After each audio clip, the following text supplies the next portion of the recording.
Now we're going to start talking a little bit more directly about this phenomenon I've alluded to before of being uprooted.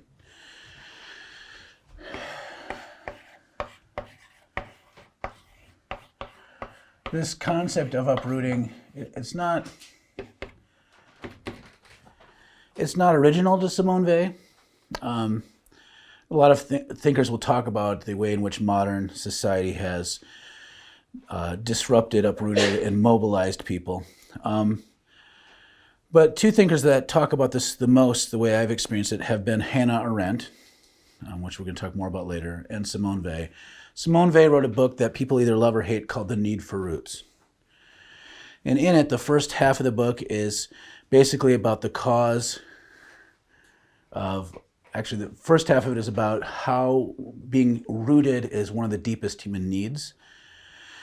And this need for roots she defines in a number of ways, but it largely has to do with having a sense of place and a sense of history that you find yourself in. And then she goes into the things that cause being uprooted or rootlessness. So the way she talks about uprooting, being uprooted, is that it is a near universal condition resulting from the destruction of ties with the past and the dissolution of community. Uprooted people lack a sense of their integral place in the world. I'll repeat that part. Uprooted people lack a sense of their integral place in the world. This is caused by conquest or the growing influence of money. Okay? Especially for those whose life is entirely dependent on wages. If you're entirely dependent on wages to survive, she would say you experience rootlessness. Because traditionally, you didn't survive just on money. You survived by being interwoven into community in a particular place. Without that gone, we talked about this earlier, Hannah Arendt points out, when you're in that place, you're precarious and you're treated as superfluous, like an object that can be moved around according to market needs. There's nothing anchoring you in anymore. You're uprooted. And she calls being urban and unemployed, the urban unemployed, as uprootedness squared, or uprootedness to the second power.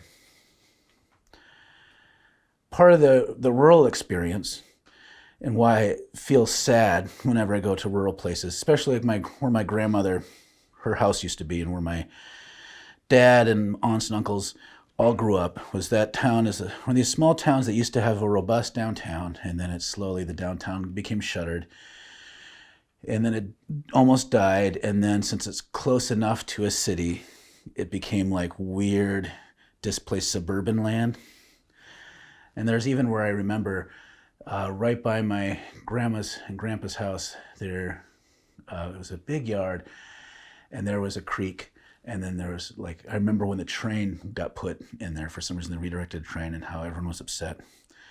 But when I went back, the train is now, they'd cut down that line, so the train doesn't even go through there, and the creek got dammed, so they could have a little pond for these new suburban style houses. So that sense of sadness in rural places comes from a remembrance of feeling rooted. If you're urban, you don't usually have a claim on the place like you would if you were not urban. And if you're unemployed in urban, you have hardly any roots. So uprootedness squared. And then to me, the brilliant insight, the thing that at least impacts me the most from Simone Weil's talk about uprootedness, is that it's self-propagating. And so she makes this statement that the uprooted uproot wherever they go.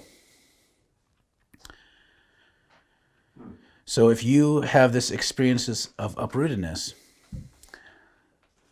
that wherever you take this sort of mentality with you, you will just uproot other things. So when giving her historical account of conquest, that a lot of these adventurers who are going to do conquest for a new life, they were uprooted people themselves looking for new opportunities. And in order to try to plant themselves somewhere else, they had to rip somebody else out. But then they could never quite plant themselves again because they still had the psychological condition of uprootedness. And so it's this sort of disease that almost happens. Of course, this is similar, like I said, to Arendt's understanding of the superfluity of capitalism.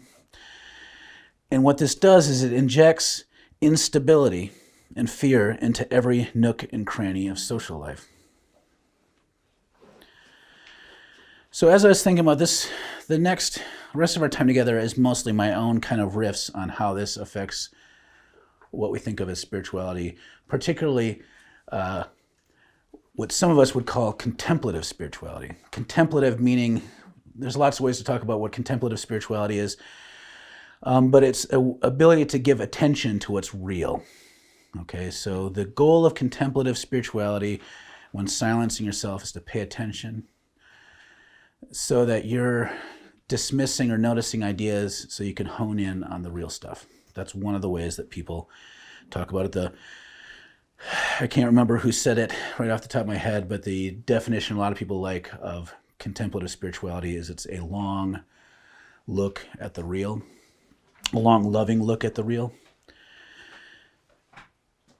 So as I was reflecting on that, I realized that there's this uprootedness is the inverse.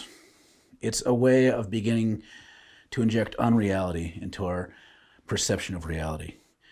And so this is a cycle. It's not a linear cycle. These don't follow a sequence, but they're all mutually reinforcing aspects that I think contribute to the unreality of our lives.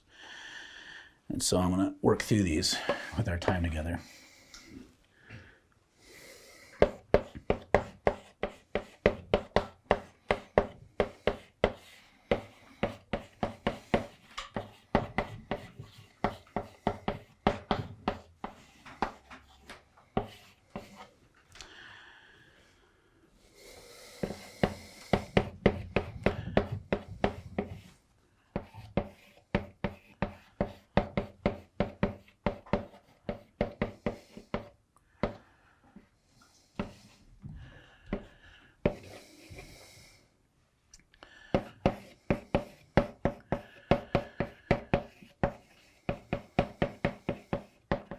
Okay.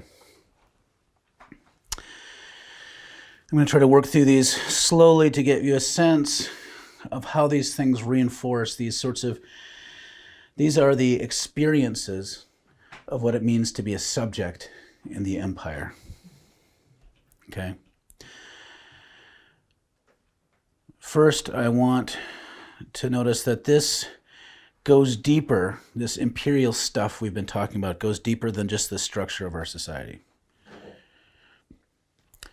We end up with this reinforcing system where this society's structures shape our imaginations, and then our imaginations reinforce the structures of society.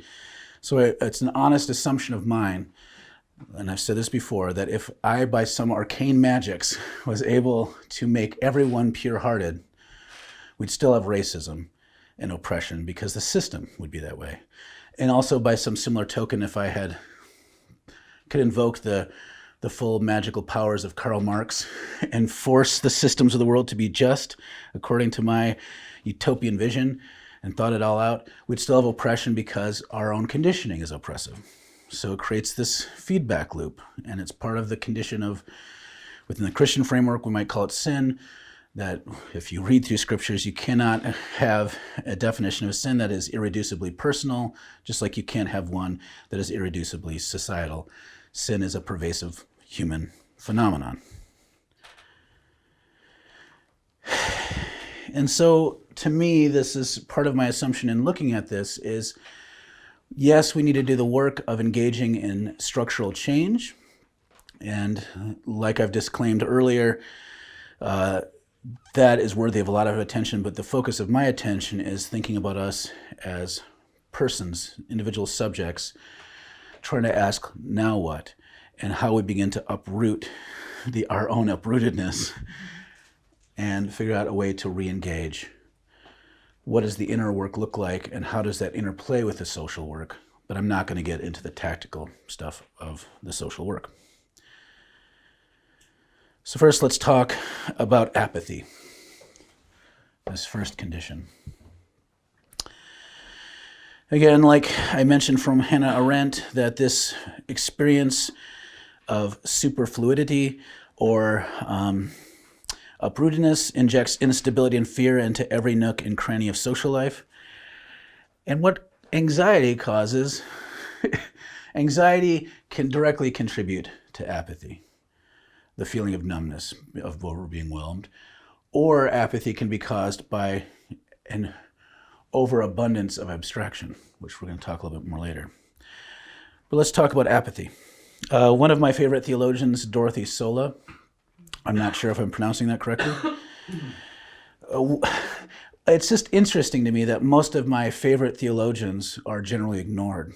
And some, I don't think it's just, part of it is because I like obscure stuff. It's like why I stopped watching The Simpsons after season 2 because it became popular. Like there is some of that. I should pick a more current. I mean, The Simpsons is still on though, right? So yeah, people get that. Yeah, I don't even know what season they're on, like 15 or 20 or something. Yeah, it's like it's been on forever. So I recognize I tend to like obscure things, but I also recognize that some of the most potent voices for our time just don't get as popular as they should. And Dorothy Sola is one of them.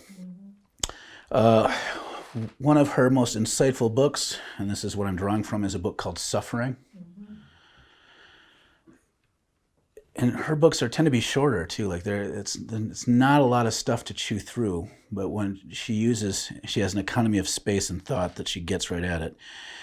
And one of the ideas she talks about is the experience of apathy, and her understanding of how suffering is directly one of the contributing factors of human suffering is that we have conditioned apathy to human suffering. And so she describes apathy this way. Apathy is a form of the inability to suffer. Inability to suffer, pathos. It is understood as a social condition in which people are so dominated by the goal of avoiding suffering that it becomes a goal to avoid human relationships altogether. I mean, I could go off a little bit on like what Dorothy Sola would think about social media and our electronic age. I don't think they're unmitigated evils, but I do think there's a way in which they can contribute to a feeling of isolation and actually reinforce apathy. But anyways, insofar as the experience of suffering, the apathy of life are repressed, there's a corresponding disappearance of passion for life. And to her, this bears the imprint of middle-class consciousness. So for her, this whole way of looking at what the middle class is, and I think Marx would go along with this too, is basically an apathetic buffer between the ruling class and the most subjugated. And so there's a reason why in America, middle class consciousness and the entertainment culture tend to be interwoven with one another. And it's, whether it's by design or happenstance, it just so happens that that's the perfect condition for keeping people immobilized. Immobilized in their hypermobility, ironically. Walter Brueggemann, in his book, The Prophetic Imagination, which I'm going to get into more of this later, makes the statement that empires live by numbness. Okay? I mean, within this, there's this sort of comparison that I've seen many people give before, comparing and contrasting two visions of dystopia, which is the 1984 vision of dystopia and the Brave New World vision of dystopia. 1984 being totalitarian, like oppressiveness, but the Brave New World is we are kept oppressed by distraction. We're given drugs, entertainment, and it's a way to keep ourselves from engaging. And this is basically what's preferred in our imperial system, is to keep us numb and distracted. Now, remember the first day I talked about this trifold structure of control. If you break too far from that, then there is still military and economic control to keep you in place. But it's just preferred just to keep you numb. So this is a spiritual malady. And I want to give one example of how this works. And I feel like I'm making the assumption that apathy and anxiety are intrinsically tied together, because if you want someone to be apathetic, you heighten their own sense of their own pain. So they're fundamentally less capable of experiencing the pain of others. And anxiety works interestingly. Speaking from personal experience, you start not feeling because you feel too much. And so there's this, if you can get trapped in an anxious kind of framework where you feel too busy, overwhelmed, you're just incapable of engaging. Simone Weil, in some of her writings, talks about why Christianity is the slave religion. Her experience of trying to be a worker, she had so many adventures. One of her adventures as this frail intellectual who was always sickly was to try to work in a factory. And she felt so driven to work and such a failure, she noticed that after a while she wasn't able to think clearly. And she said it wasn't even because she felt, what it was is she was made to feel inferior and feel ashamed for her lack of being able to work well, which she'd never experienced before. And she realized that condition isn't just from being too tired at the end of the day, it's just, it numbed her mind. And so that the system around her was trying to keep her in that place.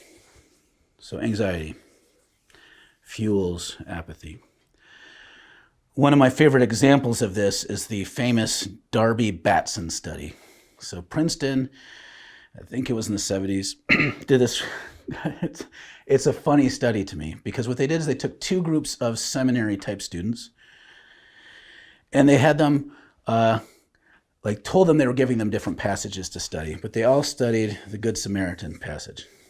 How many have heard of this study? It's such a great sermon illustration. Use it. So they're all and they're broken into two groups. And they're all released at different times. Okay? Some people were released to go across campus to go give a sermon based on their studies. And they were given plenty of time to get across campus. And others were given a different amount of time. And there was also a control subject that didn't give the passage at all. They got different passages. And as you can probably tell what's coming, along the way, there was someone on the side of the road who was injured and needed help. Now, this is what they found. There was no correlation. Those who stopped, it had nothing to do with what passage they were studying. So the group that studied the Good Samaritan were not any more or less likely to help them. In fact, that has nothing to do with it at all. What happened was how much in a hurry they felt, right? In some ways, that's kind of a common sense thing, but it's interesting. It tells us a lot of things about the limits of sermons, the limits of content, and also how much certain anxious states, this one feeling hurried, can get in the way of someone who might otherwise be incredibly compassionate, right? That is an example, and I think there's probably more studies out there, but it shows what happens, and we know this probably through our own experience to be true. You are not able to be as present, especially to the suffering of others, if you have a heightened anxious state. And so there's a benefit in our system, whether it's by design or not, to have people feel anxious and uprooted all the time. Okay? Next, let's move to abstraction.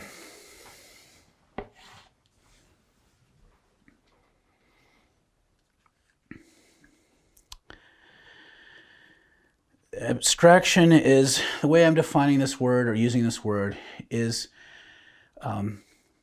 where there is mediated structures between you and reality. So it's concepts that get between you and reality. So for example, if you didn't have an abstract way of thinking and someone handed you a dollar bill, you wouldn't assign certain mythic powers to it. You'd assume it's an interesting little piece of art or paper, right? Because that's really what it is. It doesn't have any intrinsic value.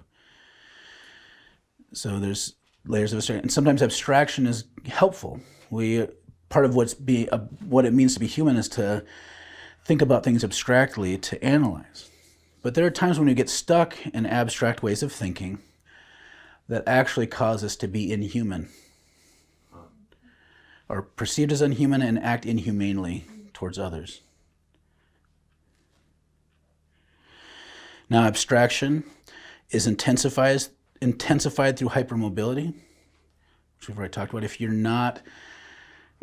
in one place and you know people, you're tending to see them and recognize their humanity, generally speaking, than if you're being pulled around and don't have a sense of rootedness in a place.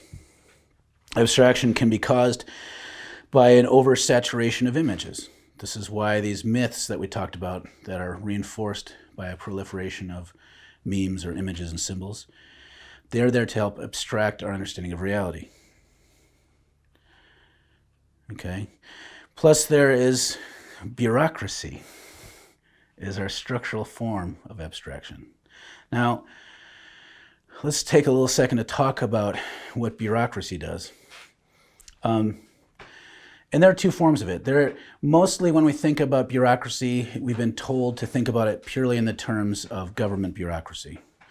So when you try to get anything like go to the DMV, any of that stuff, it's bureaucratic. But capitalism has its own bureaucracy system, and they both function the same way. Anytime you've tried to call your cable company because your internet's down, you're experiencing a capitalist bureaucracy. And you don't even stop and think about, like, it really isn't that hard. There's this book, this essay that turned into a book by David Graeber where he talks about bullshit jobs, where a lot of those jobs don't need to exist, right? That bureaucracy is intended because it makes things inefficient so it's easier for them to absorb your money and keep it there. So when you call the cable company, it wouldn't be that hard for someone just to be like, give you a better deal. But the fact that you have to wait so long to get on the phone, and then you just abide by whatever decision they make, and you think that it's the final word, that whole painful process, the slow, inefficient process, the way taxes work, all these things are bureaucratic. And what happens is when you're talking to someone, you're not really talking to that person, right? They're functioning as a cog, and they kind of give up their own sense of agency. We see this in painful ways with how the military functions. One of the studies done about this was after Vietnam.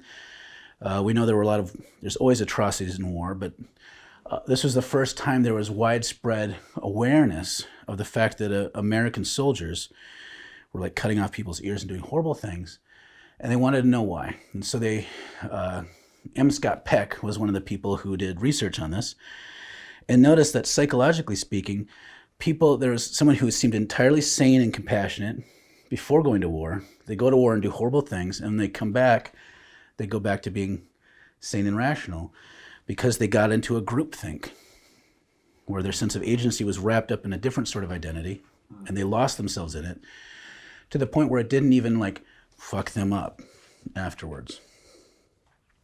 This sort of groupthink that happens is an abstracted reality. Now, the classic, and this is the controversial and classic treatment of this, is Eichmann in Jerusalem by Hannah Arendt. This is where she coined the term the banality of evil. Okay, so maybe you're familiar with this. I'm going to reiterate it if you're already familiar. She, being a Jewish political philosopher, was tasked by, I think, the New Yorker, I might be wrong about that, to go cover Adolf Eichmann's trial in Jerusalem. Now, Adolf Eichmann was basically the administrator of the concentration camps. Not the architect, but the administrator. And so high enough up. And since he was one of the last people to be tried, it was this huge international spectacle. So Hannah Arendt went and covered it, and her conclusions were offensive because she basically said, he's not even really a particularly evil guy. The only thing remarkable about him is his stupidity. And she's, even like this, you read about all this stuff, most of us would assume temptation is to be tempted to do bad. He felt tempted all the time to do good. He knew something was wrong, but at the end of the day, he was like, and if they asked him about what did he think about this, he would just immediately regurgitate cliches, what he'd been told from up the chain. And so his sense of agency was kind of cut off. And he just never questioned things enough to challenge it. He went along. And for Hannah Arendt, he was not an anomaly, that's the norm. That normal people in a bad system will do evil. That if you have bureaucracy, and you don't even have to have evil intent, eventually through any bureaucratic system that tends to naturally dehumanize, evil things will happen. Because people will inject some sort of evil idea, will get in there, and people won't be able to question it. And for her, she goes into a lot of thought about why this is. And part of this is the way she sees the Western tradition privileging what she calls the via contemplativa, the thoughtful way, over the via activa, which is the way of action. So we tend to think, the way we think is divorced from our actions. And so you can get someone like Adolf Eichmann thinking good guy thoughts in his head. But, it's not up to me. What am I going to do? And the sort of really ability to more than just think, but start to interrogate your actions. And so that you're actually looking at what you're doing, questioning it and doing differently, is something that we've largely in the West have been deprogrammed away from, this active life, this way of praxis, towards a disembodied way of thinking. And so with that, these abstract systems enable great human evil. Now this is controversial because you want to have an easy scapegoat. You want to say that there's 6 people responsible for something bad, and then you can blame them. Not a great systemic problem, which you could almost interplay anybody and put them in Eichmann's position, and the same thing might happen. There are other studies that have explored these themes, like the Stanford prison experiment. There's the other experiment, I can't remember who did this, Stanley Milgram. Stanley Milgram's experiment where a psychologist kept telling someone to shock someone on the other side of a barrier, and as long as they yielded the authority to the doctor, they kept, even to the point where the person was screaming in agonizing pain. These studies have always been challenged in various ways, but they all underline the same premise, that normal people put in bad situations with a delegated sense of authority will do evil. And this is one of the downsides of abstraction. Abstraction is why, even though we might not know otherwise, why we're all at some level comfortable or have peace, even if we know, maybe your diamond engagement ring has conflict stones in it. Even if you find out your cell phone is made by, even if you hear a story, all these sorts of things, you get overwhelmed because you can't boycott everything, and so you just shut down and go along with it. And then there's the people that just go off the grid and disconnect, and they think, well, at least now I'm off the hook. It's a complicated reality, and it's just easier to live in this abstraction. It enables evil to happen. In Sartre's mind, the evil is not a anthropomorphic projection. It is that he believes in seeing what happens when people have disintegrated. Mm-hmm. And they practice evil, unwittingly, whatever you want to say. So maybe that's an abstraction, but it's the best way I've come across of understanding the anthropomorphic devil. Yeah. Well, this thing about abstractions, we can't avoid abstraction. The question is when abstractions get stuck, and so we don't question begin to ask what is it abstracting, and challenge it. Mm-hmm. So certain abstractions, any kind of complex thought requires it.